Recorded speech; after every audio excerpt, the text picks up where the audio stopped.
Aujourd'hui, on va parler de la base des bases, comment connaître son type de peau, les états qui vont avec pour pouvoir choisir sa routine et je vais vous montrer en même temps la routine de base qu'il faut avoir pour tout le monde. C'est parti!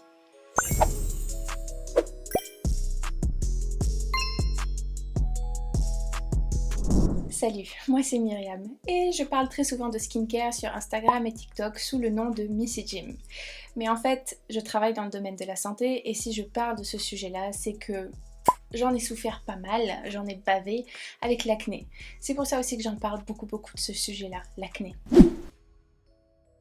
Aujourd'hui, on va repartir à zéro. Connaître la base des bases. C'est quoi son type de peau? C'est quoi une routine basique? Et surtout, c'est quoi les états qui vont avec, qui nous permettent de complexifier notre routine? L'étape numéro 1, c'est la routine de base, qui se constitue de 3 éléments. C'est tout simple. On a d'abord le nettoyant. Ensuite, l'hydratant et enfin la crème solaire. C'est tout. C'est vraiment la base des bases pour tout le monde qui permettra d'aider la peau à faire ce qu'elle sait déjà faire très bien, c'est-à-dire vivre. Parce que la peau c'est un organe, c'est même le plus grand organe du corps. Pour que ta peau puisse continuer de vivre correctement, il va falloir la nettoyer. Surtout si on porte du maquillage ou de la crème solaire. Ces éléments-là sont très gras et donc forcément si on se démaquille mal et qu'on se nettoie mal, parce que les deux sont différents, le maquillage et la crème solaire restent à l'intérieur du pore avec tous les débris de la pollution, son sébum et les peaux mortes et bonjour les boutons. L'hydratation est tout autant importante et elle permet en fait de bien maintenir la protection de la peau et de surtout en quelque sorte la nourrir, même si on n'est pas là pour la nourrir mais pour l'hydrater. Là aussi c'est différent. Et en fait le choix de l'hydratant va dépendre de son type de peau. Mais j'y arrive, ça va venir, ça va venir. Et la troisième étape qui est fondamentale, c'est se protéger du soleil. Alors attention, je suis pas là à vous dire faut bannir le soleil, faut rester comme un vampire, voilà, Dracula, tutti quanti. Non, le soleil c'est très bien parce que ça permet aussi de synthétiser la vitamine D, qui est très importante pour nos os, pour aussi la bonne humeur et ce genre de choses. Mais en fait, il faut pas rester trop longtemps et il ne faut pas en fait répéter l'exposition aux UVA et aux UVB. Donc il faut se protéger du soleil pour éviter de brûler, pour éviter de faire des taches, aussi les rides, merci, mais surtout pour éviter en fait un mélanome parce que plus on s'expose aux UVA et aux UVB, plus on risque de développer un mélanome, ce qu'on appelle aussi un cancer de la peau. Vous comprenez? Perso, je suis pas une puriste de la crème solaire. Ce qui est très bien, c'est SPF 30 minimum, mais je préfère SPF 50. Si on est à l'intérieur, c'est-à-dire dans un bureau, chez soi, et qu'on n'a pas des baies vitrées tout autour de nous, pas besoin de crème solaire, bien sûr. Si on sort 15-20 minutes dehors, pas besoin de crème solaire. Ça c'est mon opinion. Mais je suis pas dans la frustration. Vous faites comme vous voulez, l'important c'est de se protéger et surtout de pas rester en fait comme une merguez sous le soleil en plein été. Je vous vois venir, vous faites ça. Hein. Prenez un parasol au moins, c'est important. Et donc ça c'est la routine de base. C'est les 3 éléments qui nous permettront de maintenir une bonne hygiène de peau pour éviter en fait le vieillissement précoce, c'est-à-dire les rides à 30 ans. La deuxième étape est tout autant importante en fait, c'est de connaître sa peau. Si on ne se connaît pas, comment est-ce qu'on peut choisir les produits skincare, donc les produits cosmétiques qui vont nous permettre de maintenir cette bonne hygiène de vie? C'est logique, non? Il y a 4 types de peau. La peau normale, c'est plutôt ce que je dirais la peau équilibrée, elle est ni trop grasse ni trop sèche, les pores sont de taille plutôt moyenne et ils n'ont pas de problème, ces chanceux. Ensuite, on a la peau sèche, comme moi, c'est-à-dire que concrètement, on va avoir la peau qui tiraille, les pores qui sont plus petits et il n'y a pas trop de problème, sauf qu'il va falloir bombarder en fait en hydratant derrière, sinon on ressemble en fait à un cadavre très vite.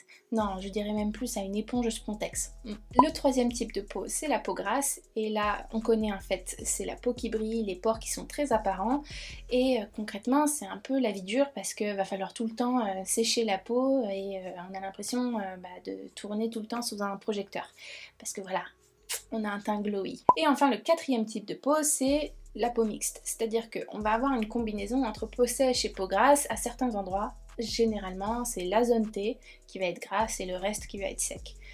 C'est généralement comme ça, mais ça dépend de chaque personne. Une fois qu'on connaît son type de peau, on peut très bien en fait faire sa routine avec les 3 éléments que j'ai cités tout à l'heure en choisissant ce qu'il faut. Mais, et ça c'est l'étape numéro 3, c'est encore plus important de connaître la sensibilité de sa peau. Concrètement, on va la faire très courte. Si tu as la peau sensible, tu as déjà vu sur toi des taches rouges, des plaques, ça t'a déjà démangé, ou alors ça peut même brûler dès lors que tu utilises en fait un produit, peu importe lequel. Si tu as la peau sensible, il va falloir éviter certains ingrédients. Concrètement, c'est les parfums et les huiles essentielles. Ceux-là, c'est vraiment tes ennemis. Il Va falloir éviter, surtout dans les produits qui ne sont non rinçables. Si c'est dans un savon, voilà, ce genre de choses, ça passe. Mais encore une fois, je te déconseille. Ensuite, c'est les alcools irritants, parce qu'il y a différents types d'alcools. Tu as les alcools gras qui sont très bien, qui sont tes amis, et puis tu as les alcools irritants, les alcools secs, comme l'alcool dénaturé qu'on utilise très souvent pour les boutons. Celui-là, évite. Et le troisième élément, c'est les surfactants. C'est ce qu'on appelle les savons. En fait, tu vas choisir le type de savon qui va te convenir le plus. Donc, tu as certains savons qui sont connus pour être très forts, hein, très très forts dans leur job. Dans leur job, je dis.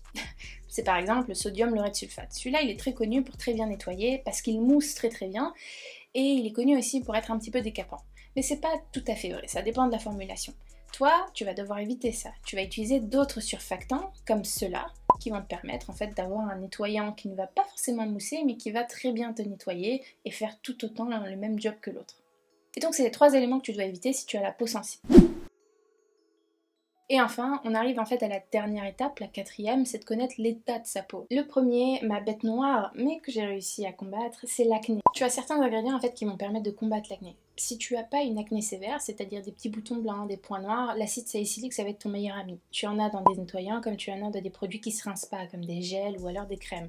C'est vraiment ton meilleur ami. Si ça ne fonctionne pas, tu vas devoir passer à un autre ingrédient qui pourrait potentiellement t'aider, c'est l'acide azélaïque. Il peut aussi être combiné à l'acide salicylique. Mon produit favori en fait qui contient les deux, c'est le booster de Paula's Choice. Et mon 3e ingrédient en fait chouchou qui fonctionne très très bien, c'est le peroxyde de benzoïle. Celui-là en France, tu ne peux pas te le procurer en fait de manière libre. Il va falloir passer par son médecin traitant ou son dermatologue pour l'avoir sous ordonnance. Et ça c'est un antibactérien acnéique beaucoup plus fort que l'acide salicylique et qui combat en fait l'inflammation qui va avec. Ensuite, on a la déshydratation. C'est en fait une perte d'eau dans la peau. On peut très bien avoir la peau grasse et être déshydraté. Ça veut juste dire que c'est un état en fait temporaire, concrètement. C'est pas ton type de peau, c'est vraiment un état temporaire. Parce que oui, l'eau s'évapore, qu'elle soit sur ton visage ou qu'elle soit dans ta casserole en train de bouillir, ok?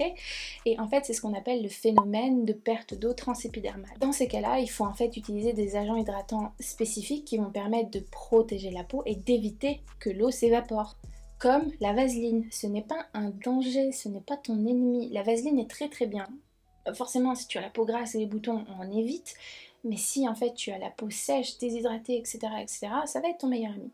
Mais bon, dans mes 3 ingrédients favoris qui permettent de contrer la déshydratation, tu as les céramides qui sont en fait des agents hydratants naturels qui sont déjà présents dans ta peau. Ensuite tu as les acides gras. Alors ceux-là vont nourrir la peau, hein, on va pas hydrater, mais ils vont permettre en fait d'éviter que l'eau s'évapore. Parce qu'on sait bien, l'eau et l'huile en fait se mélangent pas, ce sont 2 éléments hétérogènes. Elle est là en fait la logique. Et le 3e élément, c'est ce que je disais tout à l'heure, c'est les hydratants de type occlusif. Occlusif, ça ne veut pas dire que ça va provoquer des boutons, ça veut juste dire que ça va créer un pansement sur la peau. Ça permet de garder ce qu'il faut à l'intérieur et éviter que l'eau s'évapore. Donc c'est la vaseline qu'on appelle aussi du pétrolatum. Donc voilà. Ensuite, on a le vieillissement cutané. Concrètement, ça peut se présenter sous différentes formes. C'est les rides, c'est ce qu'on connaît le plus, mais c'est aussi le relâchement de la peau et la couleur qui devient un peu terne. C'est des choses qui arrivent naturellement, c'est normal en fait, c'est comme ça. Mais on peut essayer de ralentir cette chose-là pour qu'elle évite d'arriver à 30 ans. Ton allié numéro 1 pour éviter le vieillissement cutané et toutes ces choses que je viens de dire, c'est la crème solaire. Oui, parce que tu le verras, une personne qui s'expose au soleil, à partir de 40-50 ans, tu vois les dégâts tout de suite. La peau est vraiment très relâchée, elle a le teint terne, et t'as des rides en fait, même les rides du décolleté, ce genre de choses. Le 2e ingrédient phare qui va permettre de ralentir le vieillissement cutané, c'est les peptides. Tu peux trouver par exemple les peptides de cuivre chez The Ordinary ou chez Nayod. Et enfin, tu as les rétinoïdes. Alors ceux-là, ils ont été prouvés cliniquement pour être en fait anti-âge. Des vrais anti-âge qui vont contrer la chose, venir en arrière. Et cet ingrédient-là, on peut le retrouver sous 2 formes. Tu as la forme en fait qui est vendue de façon libre, c'est les rétinols. Il en existe plusieurs qui sont plus ou moins stables, qui vont être plus ou moins irritants. Et puis tu as ceux qui sont sous ordonnance. Ceux sous ordonnance, très souvent peuvent aussi jouer sur l'acné, comme la dapalène, et ça je l'utilise. Mais tu as les autres en fait, comme l'isotrétinoïne, qu'on connaît aussi en fait sous le nom d'effet derme, etc., qui vont jouer sur ces vieillissements cutanés. Donc bye bye les rides. Les taches, c'est ce qu'on appelle l'hyperpigmentation. Ça arrive très souvent chez les peaux foncées, parce que les peaux foncées ont naturellement en fait une production de mélanine beaucoup plus importante. C'est ce qui permet aussi de se protéger du soleil. Donc c'est ce que je te disais, la peau fait très bien son job. Quand tu t'exposes au soleil, tu ne bronzes pas parce que c'est joli, tu bronzes parce que c'est ça qui va te permettre de te protéger d'un problème comme un mélanome, mais surtout aussi des brûlures. Mes 3 ingrédients favoris pour contrer en fait l'hyperpigmentation, le numéro 1, l'acide azélaïque, qu'on retrouve aussi pour l'acné, vous voyez. L'acide azélaïque c'est le top, c'est un 3 en 1. Il cible à la fois les rougeurs, l'acné et les taches, donc c'est vraiment très bien. Ça met un petit peu de temps bien sûr à avoir des résultats, mais c'est un super ingrédient qu'on retrouve très facilement et pour pas cher chez beaucoup de marques. L'ingrédient numéro 2, il est très connu, je vous le présente plus limite, c'est l'alpha-arbutin. Alors je l'appelle très souvent alpha-arbutin parce que je suis un peu à la française à le lire à l'anglaise.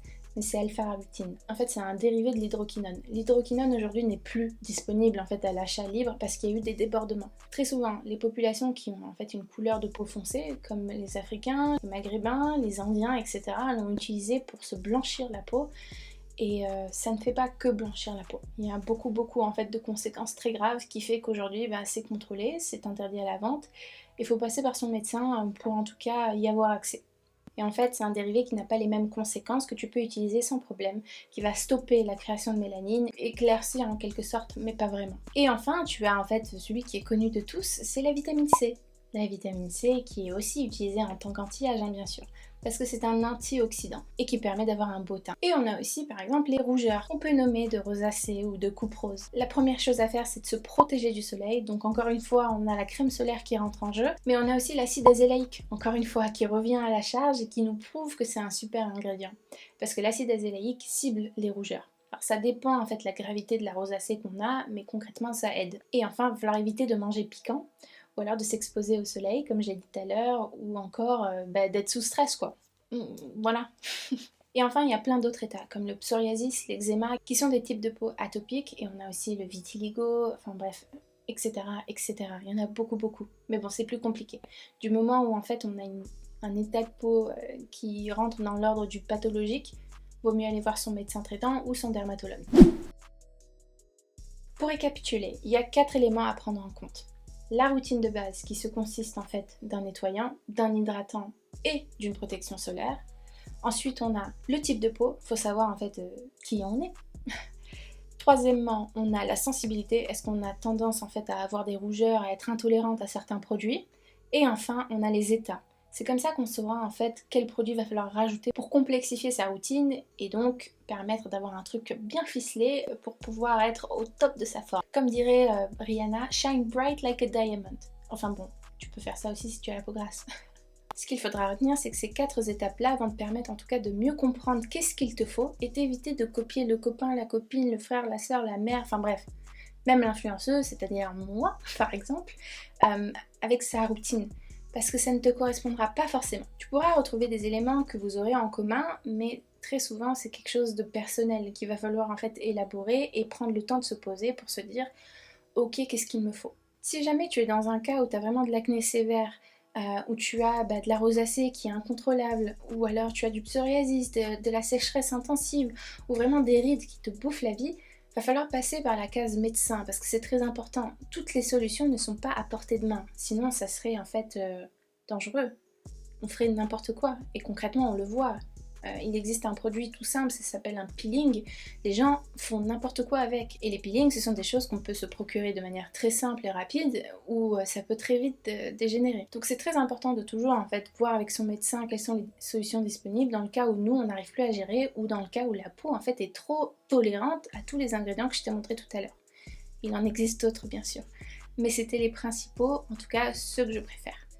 Bref, c'était la fin de cette vidéo. J'en ferai d'autres qui rentreront plus en détail dans le cœur du sujet de chaque type de peau, chaque routine qu'il te faudra, les mythes, etc., qui nous permettront de mieux comprendre en fait c'est quoi le skincare, c'est quoi le soin de la peau, c'est quoi la cosmétique. Comme ça, toi, chez toi, tu pourras faire ce que tu veux et avoir une peau au top du top. N'hésite pas à me suivre sur Instagram et sur TikTok sous le nom de Missy Jim. J'y mets plein de vidéos, plus ou moins drôles, avec des expériences scientifiques des fois. Enfin, scientifiques, on est dans la limite, mais quand même, qui se rapprochent de ça. Et n'oublie pas de me suivre sur YouTube, là. Ouais, la barre rouge, s'abonner. Parce que c'est ça qui te permettra de devenir un as de la cosmétique. Et, comme je t'ai dit, d'avoir une peau au top du top. Bref, bisous. Ciao.